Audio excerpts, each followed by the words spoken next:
নিজের কোনো চাওয়া পাওয়া থাকতে নেই, শুধুমাত্র পরিবারকে হ্যাপি রাখার জন্যই নিজের দেশ ছেড়ে অন্য দেশে পাড়ি জমাতে হয়।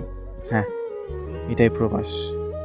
পরিবারের সচলতা ফিরিয়ে আনার জন্য হাড় ভাঙা পরিশ্রম করতে হয়, তাও এমন একটা জায়গায় যেখানে ভাই বোন, মা বাবা, আত্মীয় স্বজন কোনো মানুষ থাকে না। অসুস্থ হলেও দেখার মতো কেউ নেই। নিজের যত্নটা একান্তই নিজের। এরপরেও সময় মতো পরিবারে টাকা দিতে না পারলে কত কথাই না শুনতে হয়। দিন শেষে প্রিয় মানুষের সাথে একটু কথা বলার জন্য উতলা হলেও একটা সময় পর সেই প্রিয় মানুষটাই বিরক্ত বোধ করে। এমন অনেক মানুষ আছে যারা সময় মতো দেশে ফিরতে না পারার কারণে তার প্রিয় মানুষটিকে হারিয়েছে, অন্যের হয়ে যেতে দেখেছে। এই কষ্টগুলোও তার একান্তই নিজের, শেয়ার করার মতো কোনো মানুষ পায় না।